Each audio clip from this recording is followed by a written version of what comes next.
आऊज़ु बिल्लाहि मिनश शैतानिर रजीम बिस्मिल्लाहिर रहमानिर रहीम। सूरह अनाम मेरे सामने है और सूरह अनाम की आयत नंबर 64 है, रुकू नंबर 14 और पारा नंबर 7 है मेरे सामने।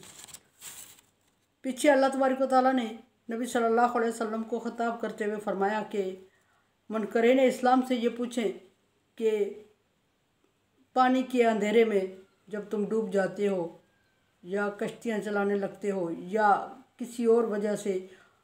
उसमें पड़ जाते हो और जंगलों के अंधेरे में पहुंच जाते हो तो कौन है जो तुम्हें रास्ता दिखाता है। और इसी तरह फरमाया कि अगर तुम किसी अजाब में मुब्तला हो जाते हो, किसी मुश्किल में मुब्तला हो जाते हो तो अल्लाह के अलावा कौन है जो तुम्हें छुड़ा सके उससे। लेकिन जब अल्लाह तबारक व तआला तुम्हें अजाब से आज़ाद करता है, मुश्किल से आज़ाद करता है तो तुम अल्लाह तबारक व तआला के साथ शरीक ठहराने लगते हो।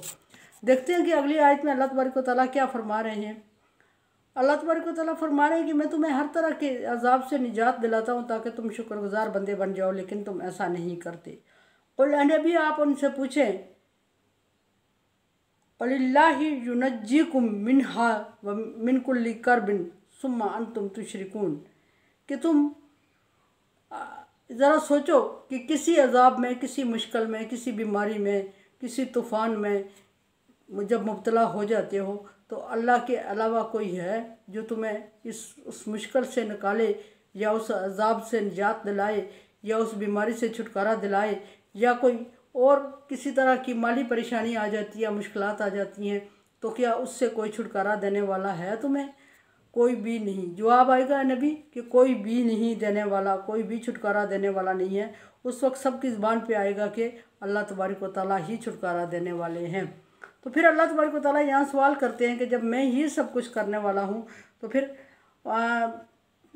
तुम तुशरिकून, फिर तुम मेरे साथ दूसरों को शरीक क्यों करते हो? ऐसी मखलूक को शरीक कर रहे हो जो कि ख़ुद अपने आप को अजाब से बचा नहीं सकते, अपने आप को तकलीफ़ से बचा नहीं सकते, अपने आप को मुश्किल से नहीं बचा सकते और अपने लिए एक टाइम का खाना नहीं मुहैया कर सकते। आप उनको मेरे साथ शरीक ठहरा रहे हो और मुश्किल आती है तो मुश्किल दूर करने वाला मैं हूँ। कुल हुआ कादिर अला अन यबअस अलैकुम अज़ाबन मिन फौकिकुम व मिन तहती अर्जुलिकुम।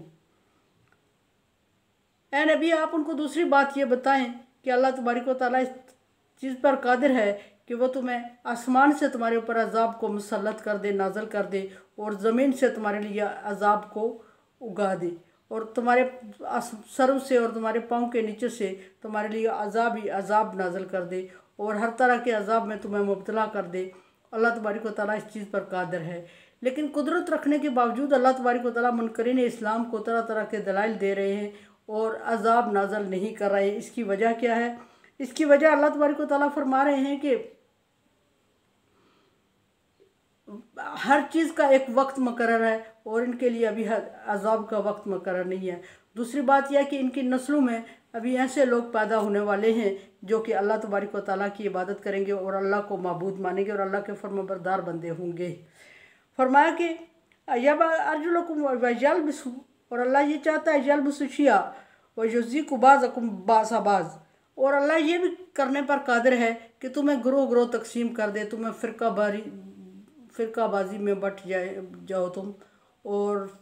फ़िरकाबंदी में मुब्तला कर दे और फिर तुम आपस में ही एक दूसरे से लड़ो और आपस में ही लड़ाई झगड़े का मज़ा चखो और आपस में ही एक दूसरे को मारो और फिर अल्लाह तबारक व तआला से मदद मांगो और अल्लाह तबारक व तआला फिर मदद करने वाला है। ये जो मौजूदा ये आयत अभी मेरे सामने है जिस पर फरमाया अल्लाह तबारक व तआला ने कि मैं तुम्हें आसमान से अजाब नाजल कर दूं तुम्हारे ऊपर और ज़मीन से अजाब उगा दूं तुम्हारे लिए। तो ये इस अजाब में अगर गहराई में सोचा जाए तो अभी मुस्लिम उम्मा मेरे ख़्याल में इस अजाब में मुब्तला है कि हर तरह के जो ज़मीनी आसमान से तो अभी अजाब अल्लाह तबारक व तआला ने नहीं नाज़िल फरमाया, लेकिन ज़मीनी अजाब जो अल्लाह तबारक व तआला जिसका ज़िक्र फरमा रहे हैं वो हर तरह के अजाब मुसलमानों पर आ चुके हैं और आ रहे हैं आहिस्ता आहिस्ता और मुसलमानों को अपनी लपेट में लिए हुए हैं। लेकिन मुसलमान हैं कि बाज नहीं आ रहे। अगर मौजूदा दौर में देखा जाए तो जो हमारे ऊपर छोटे छोटे मुश्किलात अजाब आ रहे हैं जैसे कोरोना, डेंगू और कैंगो और इस तरह अजाब, सैलाब और खुश्क साली और आंधी तूफ़ान और इस तरह की कुछ जो छोटी छोटी और चीज़ें आ रही हैं, ये इनमें मुसलमान मुलव्वस हो चुके हैं और अल्लाह तबारक व तआला इनमें मुसलमानों पर इन अजाब को ज़ाहिर कर रहे हैं। दूसरा अजाब ये कि अल्लाह तबारक व तआला, तीसरा ये कि अल्लाह तबारक व तआला फरमा रहे हैं कि मैं चाहूँ तो तुम्हें गिरोहों में और फ़िरक़ों में तकसीम कर दूँ और फ़िरका बंदी में तुम इतने मशगूल हो जाओ कि आपस में कत्ल व गारत की नौबत आ जाए और फिर तुम अल्लाह के सामने सवाल करो।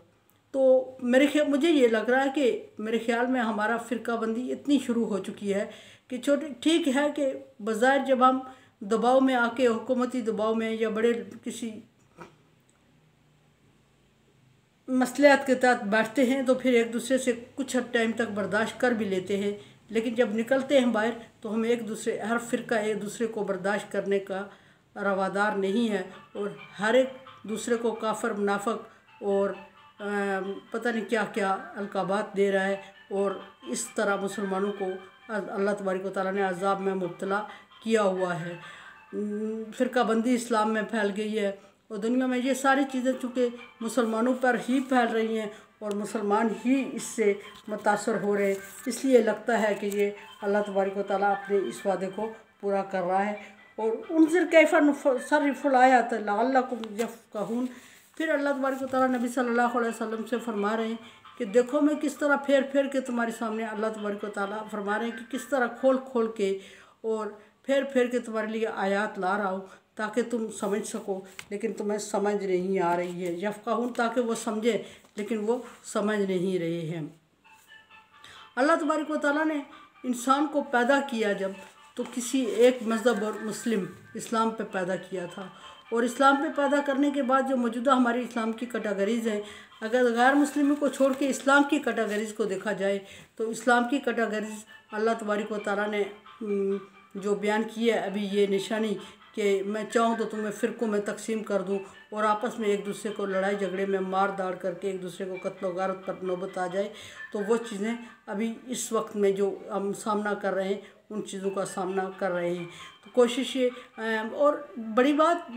तो ये है कि इसमें बड़े सीनियर जो लोग हैं हमारे बुज़ुर्ग, जिनसे हमें सुलह की उम्मीद है, जिनसे हमें रवादारी की उम्मीद है, जिनसे हमें अख़ुवत व भाईचारे की उम्मीद है, वो ज़्यादा इसमें शामिल हो रहे हैं और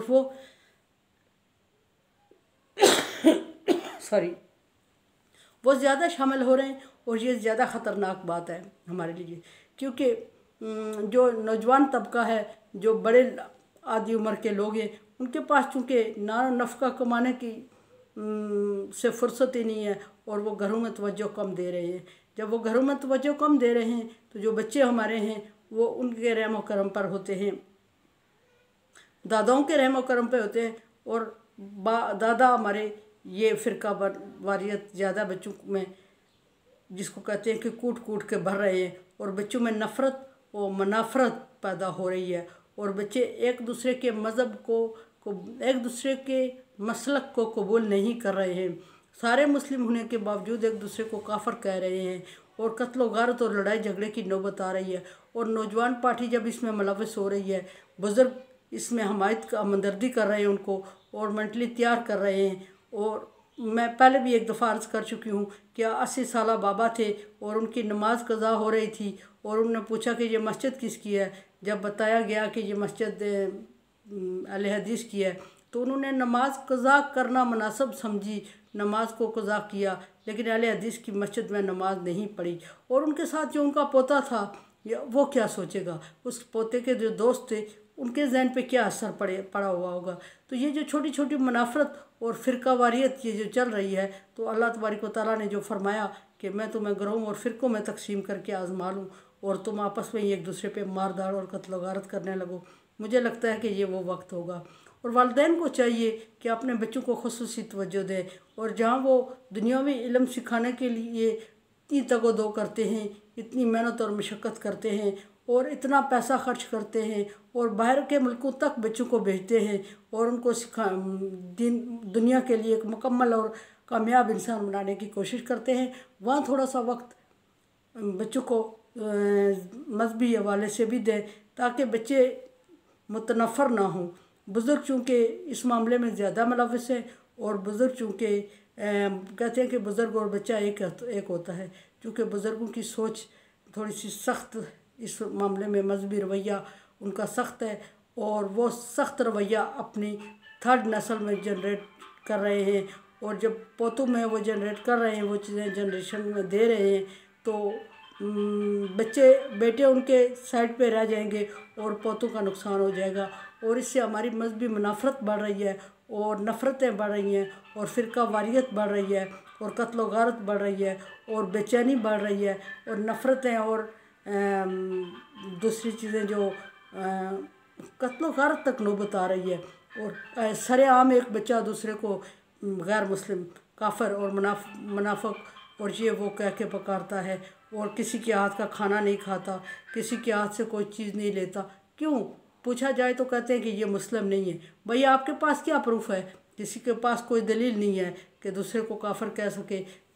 बस यही है, इतनी बात है। मेरे दादाजी ने बताया है, मेरे बुज़ुर्गों ने बताया, मैंने अपने बुज़ुर्गों से सुना है। और ऐसी बातें ही दीन इस्लाम को ज़ाया करने का सबब बनती हैं। किसी भी दीन को ज़ाया करने का सबब हमेशा ऐसी बातें बनी हैं कि जो कहा गया है। अरबों में भी जब जहालत अरूज पर थी, तो जब कुरान पाक नाज़िल हुआ तो उन्होंने कुरान पाक को कबूल करने से इनकार किया, और जब इनकार किया तो उनसे वजह पूछी गई तो उन्होंने कहा कि हमने अपने बाप दादा को जिस मज़हब पे पाया है, हम उसी मज़हब के पैरोकार हैं। फिर अहले किताब ने भी यही दलील दी थी कि हमारे बाप दादा इसी मज़हब पे हैं और हम अपने नबी को मान रहे हैं। और यहाँ मुसीबत यह है कि सारे एक ही नबी को मान रहे हैं, और सारे एक ही नबी को मानने के बावजूद मुनाफरत और नफ़रत में पड़े हुए हैं, और एक दूसरे को काफिर और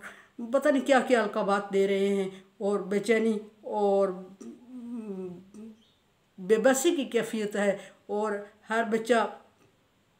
बच्चों को डायरेक्शन ही समझ नहीं आ रही है कि वो किसको एक्सेप्ट करें, किसको छोड़ दें, किसके लिए ख़ास अपने आप को करें, कौन सा मज़हब इख्तियार, कौन सा फ़िरका इख्तियार करें, कौन सा मसलक इख्तियार करें। ये पेरेंट्स की ज़िम्मेदारी है कि अपने बच्चों को मजहबी थोड़ी सी ऐसी जगहों पे जहाँ के कोई मजहबी कॉन्फ्रेंस हो रही हो, कोई दीनी माहौल हो, कोई ऐसा इवेंट हो जिसमें कोई मज़हब की बात हो रही हो, कोई कुरान पाक की बात हो रही हो, कोई दीन की बातें हो रही हों, तो वो महफ़िल अटेंड करने के लिए वालिदैन को चाहिए कि अपने बच्चों को ज़हनी तौर पे तैयार करें, ताकि हमारे बच्चों को दुनिया की अवेयरनेस के साथ साथ दीन की अवेयरनेस हो, और वो मुकम्मल और अच्छे मुसलमान इंसान बनने के साथ साथ मुकम्मल और अच्छे मुसलमान भी बने, और नफ़रतें और बेचैनियाँ ना बढ़ें। मेरे चैनल को आप सब्सक्राइब कर रहे हैं। Thank you so much. Like dislike as you like. अल्लाह हाफिज़।